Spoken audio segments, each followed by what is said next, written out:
exactly the type of synergy that you kind of need to have happen for us to really get to the point where you're addressing a $50 trillion market, right? I know that you guys have done, you're saying $2 trillion in repo, sorry, $2 billion in repo volume every month now. No, it's trillion. We do 50 to 100 billion a day. Broadridge is here in the room.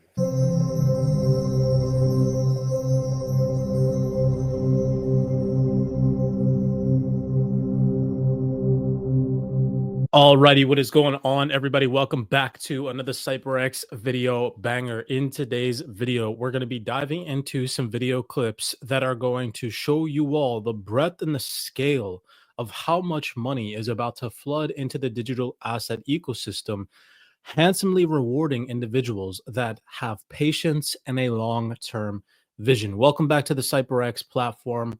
As always, we really do appreciate the love and the support. If you're new here, do me a favor, smash that thumbs up button and subscribe to the platform. If you enjoy this video breakdown, we're going to be jumping into a slew of video clips today that are really, truly going to blow your mind and give you an idea of how early we are. Now, I have coin market cap here pulled up for you guys.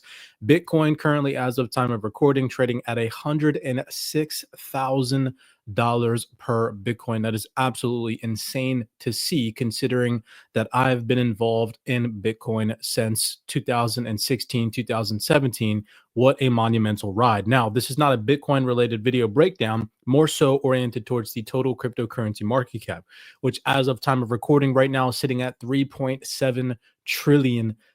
So for those individuals that think that they're late or have families that are interested in getting involved in crypto or think that they might even be late to the party, I'm here to show you guys that you are not.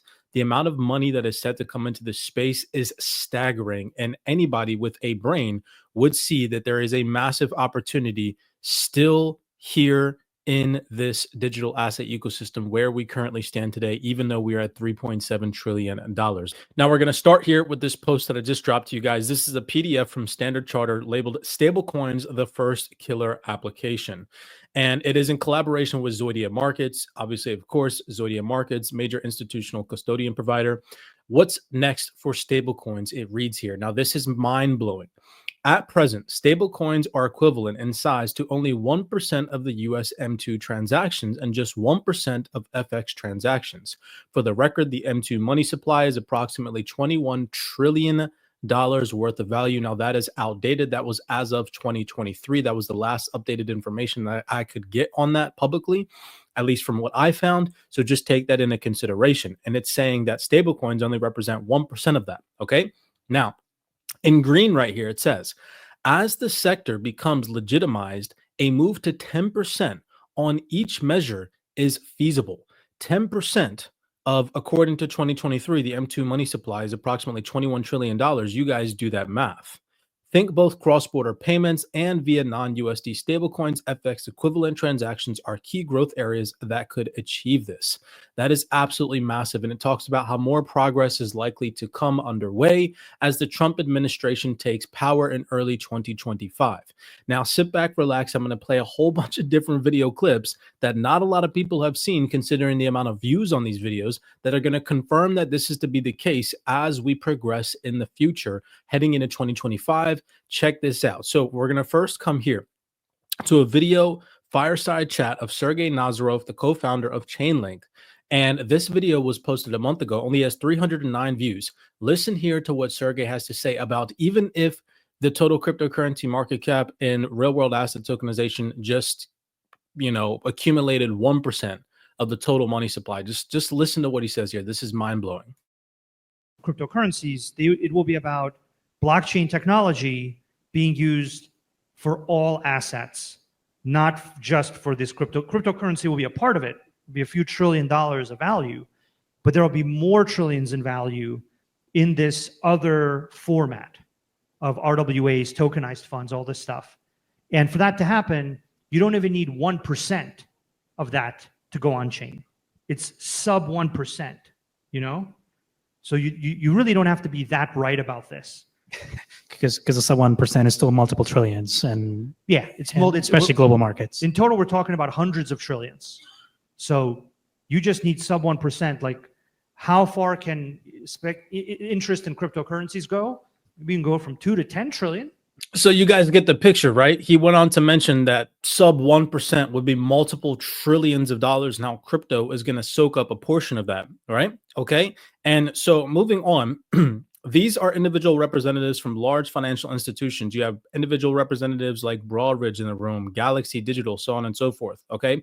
Listen here to what he says about how much money they move daily, which is going to play a key significant role when we get into listening to a city representative here in just 1 second from over a year ago, mentioning and talking about how once regulations are clear, those trillions of dollars are going to come flooding into this digital asset ecosystem. Just take a second here and listen. And again, consider what it is that I'm showing you guys. I'm not the one projecting these numbers to you guys. This is coming from large financial institutions and individuals in this game like Standard Charter and many others. Okay, so just take a second here and listen to what this individual representative, I believe this gentleman is from Galaxy, goes on to say here. You can't forget Galaxy in there in terms of the TradFi participants. But yeah, you know, what I really like about this is in terms of like just thinking about the marketplace and what you're really trying to address. Like, I think the global bond market in the US is like, you know, call it $50 trillion. And a ton of that trades as basically cash and cash equivalent in the sense of like repo, right? And so when you're trying to actually come up with like a real world use case for crypto, this is the first thing that comes to mind for me. It's transferring value. It's you know, it's crypto as collateral, and you can't really get to the ultimate state of that without addressing these transparency and privacy nuances. And so in terms of, you know, Hashnote being on Canton Network, like this is exactly the type of synergy that you kind of need to have happen for us to really get to the point where you're addressing a $50 trillion market, right? I know that you guys have done, you know, you're saying $2 trillion in repo, sorry, $2 billion in repo volume every month now. No, it's trillion. We do 50 to 100 billion a day. Broadridge is here in the room. What? Are you kidding me? Did you hear how much money they do daily?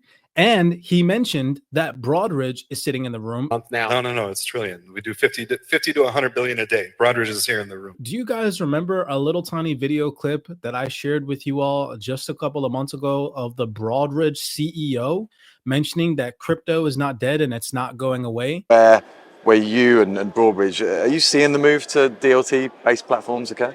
Yeah, I think it is. You know, it's funny because with sort of the implosion of the crypto market last year, I think the general public is sort of thinking like, oh, well, this stuff is going away. Mm-hmm. And, you know, when you talk to people in the know in financial services, it's like, no, it's not going away. Yeah, it's very real.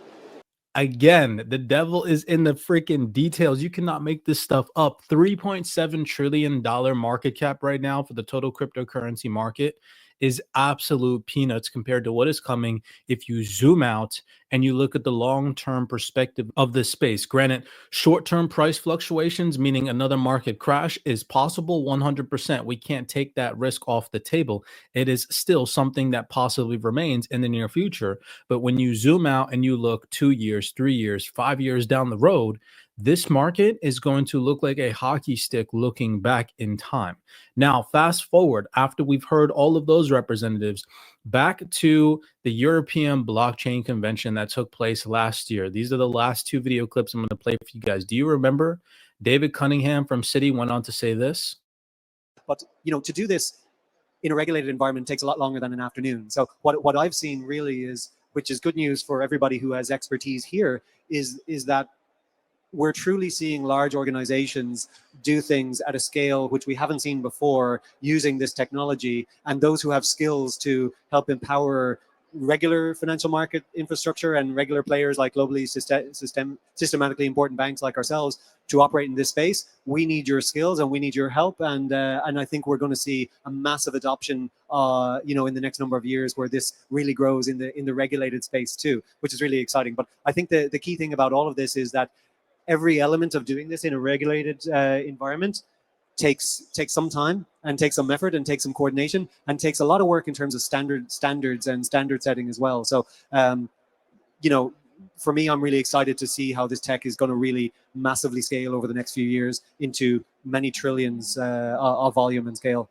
on a daily basis. Month now. No, it's trillion. We do 50 to 100 billion a day. Broadridge is here in the room. It makes total sense to do this, right? But you got to work in stages to get permission for everything, and it's very much a ask for permission rather than an ask for forgiveness type scenario. So I think it's just important for those of us who are used to, being in that entrepreneurial world where anything is possible, to just, when you're trying to move to traditional finance and to regulated kind of areas, to get into the trillions. So for us at Citi, we pushed a report there in March that talked about 13 trillion worth of digital assets by 2030. It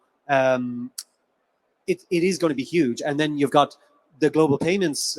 We just published a report saying that that's a $250 trillion prize there. So the prize is large for all of us who have the patience. The prize is large for all of us who have the patience. Do you all see like what is happening right now? I truly don't think people understand how much money is going to flood into the digital asset ecosystem, because too many people bring emotions to their investments instead of looking at their investments from a logical long-term perspective, attempting to be long-term participants in this game. Everybody in the retail space that comes into crypto is so fixated on short-term dopamine hit fixes for quick price appreciation. This is why I invest in utility assets. This is why I invest in assets that are solving real-world problems, especially in the cross-border payments niche, for example, like XRP, XLM, HBAR, XDC, so on and so forth. Because as you guys heard that individual representative mention, the best case for these digital assets is in cross-border payments, right? Now, considering that the video of David Buckingham that I just showed you guys was from roughly about a year ago, now let's fast forward to a video that was just released this year in 2024 and literally only has 45 views. Take a second here and listen to this gentleman speak about their partnerships with Citi. That makes sense. I'm curious, how would you describe, thinking about institutions specifically, I want more Fidelities of the world involved. How would you describe the sentiment that you're seeing, whether in your client base that's maybe considering, adopting a digital asset product, or even internally within your own firm? You mentioned, traditionally it's been one or two people leading the digital asset effort. Has that changed at all? Yeah, there's no shortage of excitement. I think people are excited to finally be able to bring to life what they've been working on for years. It's been a lot of behind the scenes work, and now people are finally allowed to be public about some of this stuff. And that's even happening at the large financial institutions, or it's especially happening at the large financial institutions. When you look at the news that's happened just this past week, right, or just this past year, it's really hard to follow all the news because there's so much happening. Yesterday or the day before, a private credit fund was launched on Solana by a large financial institution. Ether ETFs finally went live after much discussion yesterday. Bitcoin ETFs earlier this year, Bitcoin was up 85%. I don't know the exact percent today, but like all of these things are happening. It's impossible to keep up with all the news that's now becoming public. This has been happening for years upon years. So there's a buildup, and even a large bank like Citi, and I can say this because of some of the things that this has become public, and we're allowed to talk about this now. We worked with them on a use case around payments, where they can facilitate cross-border payments internally at Citi for their clients and move money at a much faster, cheaper rate than previously done. When I say things take time, that took multiple months, over half a year to get that approved to move it forward. So there's a lot there that you'll see come to fruition over the next 9 months, and I think I'm excited. I know they're excited.